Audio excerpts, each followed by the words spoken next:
Comsec, okay? Oh, thank you. Hearing is resumed.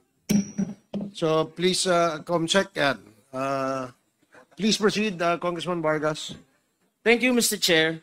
So dito kung titingnan ninyo yung post, yung public post na ito, pinost niya yung kanyang birth certificate. Binlock natin yung ilan para safe naman tayo. Meron tayong privacy kahit public siya. Pero kung titingnan ninyo, ang una pong nakalagay dito, 2004 pinanganak yung anak niya. Pangalawa, hindi pa sila mag-asawa ni Lin Wei Xiong. Kasi nakalagay pa ay Rose Magan Lim. No, hindi pa Lin. Diba? Pero acknowledge na si Lin Wei Xiong yung kanyang tatay. Pangatlo, late registration din po ito. 2011 pa ni-register. Diba? Tapos, yung pinakahuli at nakakapagtaka, nakalagay doon sa birth certificate, pangalawang anak na yung pinanganak noong 2004. Anong ibig sabihin nito? Nagkakilala sila noong 2009, pero may anak na sila noong 2004. Pero lumalabas sa birth certificate na ito, pangalawang anak na yung nag-post nito. Therefore, kung 2004, December 6, pinanganak yung pangalawang anak niya, definitely 9 months before may nangyari na sa kanila. Pero pangalawang anak yan. Paano yung 2003? Diba? Kasi baka meron pang ibang anak. Ngayon, kung 2009 yan, and totoo itong mga dokumento ng lahat ng ito, nahihingin natin mamaya siguro sa PSA. Si Roslyn has been lying not just to the House of Representatives, but even in the Senate during the 2021 hearings ng Farmally. Ngayon, kung dito, tungkol sa droga ang hearing na ito, pwede natin pag-isipan, bakit kaya 2009 yung sinasabi niya at hindi 2004? Kasi ang 2004, mapapalapit, nakakilala na niya noong panahon na yun, si Alan Ling or Lin Wei Xiong. At sabi rin niya, nung huling hearing, nung tinanong ng isa sa mga chairpersons natin, siya ay nag-ooperate sa back office lamang. Madalas, Mr. Chair, back office ang nagdidikta ng gagawin ng front office. Back office ang nagsasabi kung anong ipa-file mo ng mga buwis, back office talaga ang totoong boss. So dito maiintindihan ko, baka kailangan niyang protektahan yung sarili niya at ilayo. Pero ang gusto kong i-establish dito, simula pa lang, nagsinungaling na siya sa atin. Sinungaling. Pero kay Chairman Paduano, alam ko, hindi ka mahilig sa mga sinungaling as witnessed kaninang hapon lang dito. Nagsinungaling siya dito, pero hindi lang dito pati sa Senado since 2021 kay Senator Dick Gordon. Okay? Ngayon, I move, first of all, Mr. Chair, na ang PSA ay supplyan tayo, ay bigyan tayo ng lahat ng birth certificates ng kanyang mga anak. Kasi nung huling hearing, nangako po siya. Nabibigyan niya tayo ng mga documents. Sayang nga lang, nasa non-extradition country siya ngayon. Sayang. Kasi nangako siya na ibibigay niya lahat ng listahan, pero kahit sumulat at nagpadala siya ng dokumento, merong isang request natin sa Quadcom na hindi niya binigay. At yan, ang mga birth certificate ng kanyang mga anak. So either meron kang 6 na anak, meron kang 5 anak, marami kang magic na kotse na dumarating sa'yo, pero dito, kita natin, 2009, nagkakilala sila. Pero 2004, may anak na sila. Chairman, ako, pati po sa inyo, nung nagtanong kayo, meron po siyang kasinungalingan na sinabi, Mr. Chair. Pagkatapos po niyan, kahit naman anong kwento, kahit anong paliwanag, ang bottom line, nagsinungaling pa rin siya sa committee na ito. Handa naman tayong makinig, di ba? Pero hindi natin alam kung kailan siya babalik dito.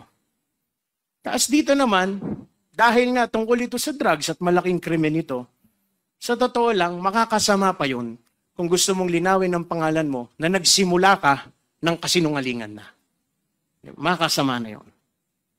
Ako naman, sana hindi siya kasama sa operasyon ng drugs dito. At tinanong din natin siya kung umalis si Chairman Acop. Tinanong kung kailan umalis yung asawa niya at sinabi niya May 2024. Tinanong din po ninyo kung meron bang criminal case ang kanyang asawa at sinabi po niya, no, Mr. Chair. Pero sa akin pong mga naririnig, noong May 2024, ang Ombudsman ay nag-release ng revised resolution pagdating sa kaso ng Farmally na kasama muli si Lin Wei-Xiong on 3 counts of graft and then may 1 count of perjury. Kaya dito po sa committee na ito, I also move that we request the Ombudsman to give us information or at least release the documents to us on all the cases that involve Lin Wei-Xiong, also known as Alan Lim, para po masigurado natin na siya talaga yung nandun o hindi. Bakit? Kasi pag siya talaga yung may kaso doon, naloko na naman tayo dito. Kasi kung siya yung nandun, handa po ako pumusta na hindi na siya babalik dito. Bakit? Kasi wala na po sila dito malamang matagal na. Yung dalawa. Si Michael Yang, tsaka si Lin Wei-Xiong, also known as Alan Lim. Pero ang kaisa-isang natitira na nasa taas ng mga matrix na pinakita ng PIDEA, ng House of Representatives at ng Senate of the Philippines, ang natitirang pinakamataas na Pilipino ay walang iba, kundi si Rose Nono Lin. Nakakalungkot lang isipin, sariling Pilipino, siyempre siya lang yung nandun at siya yung nakinabang ng lahat ng ito.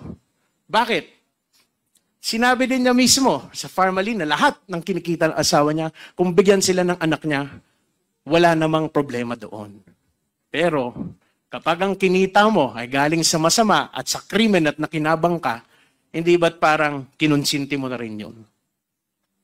Ngayon, nakapag-motion na po tayo para sa birth certificates. I would like to ask Mr. Chair if the PSA can commit to give us at the soonest possible time.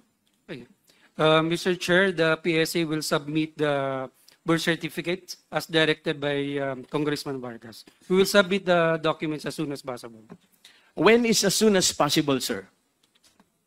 Tomorrow, the soonest possible will be tomorrow. Thank you, Mr. Chair. Comsec, paki-ano lang po ito, paki-take note lang po ito. Tapos may tanong lang po ako sa PSA.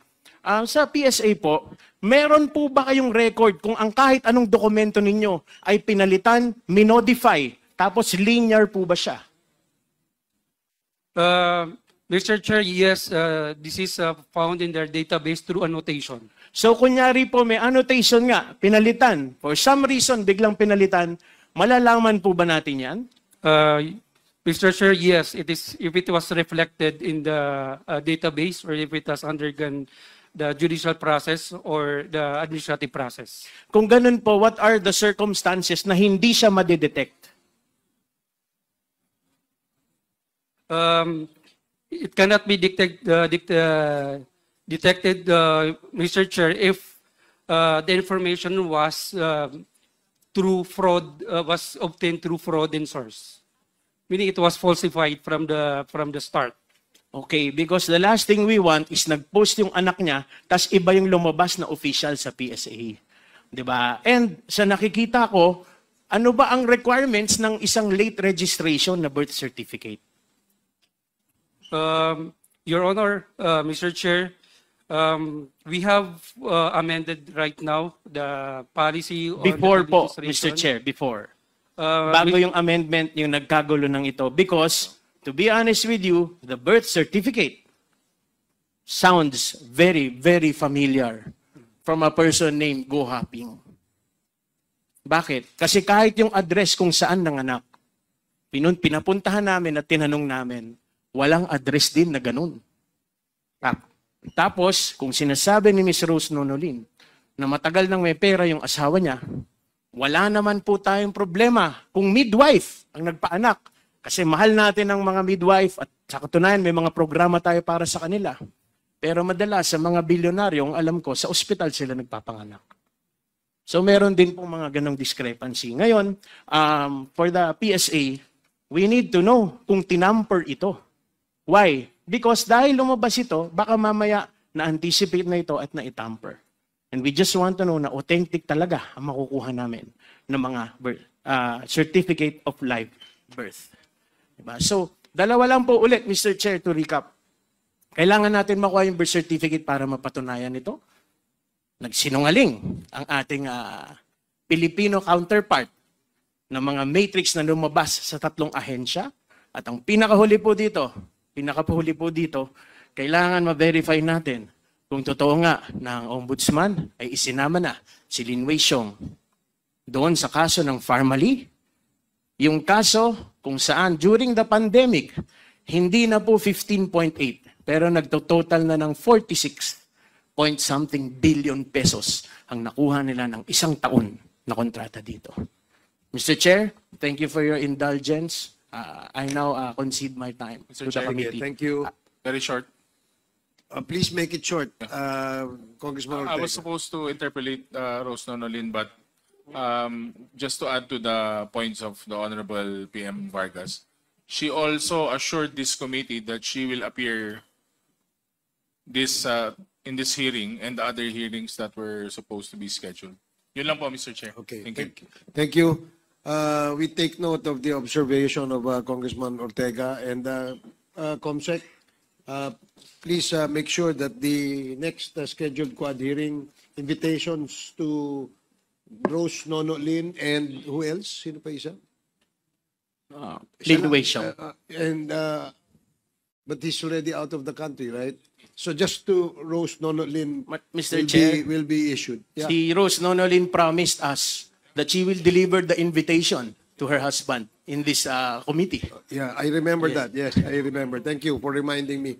Comsec, please take note of that. Now we will now move to another presentation.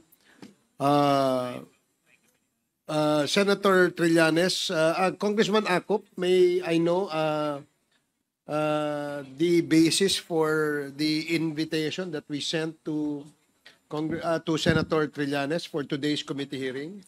Yes, Mr. Chair. In the 13 November 2024 hearing, where former Senator Trillanes appeared, he was required to present evidence suggesting links between the Duterte family and drug lords. He was also required to provide additional evidence related to Pidigong's alleged involvement in the drug trade, and to present documents purported to show money trails linked to drug proceeds, and details on the various cases filed by the Honorable former Senator Trillanes, including plunder and illegal drug smuggling charges.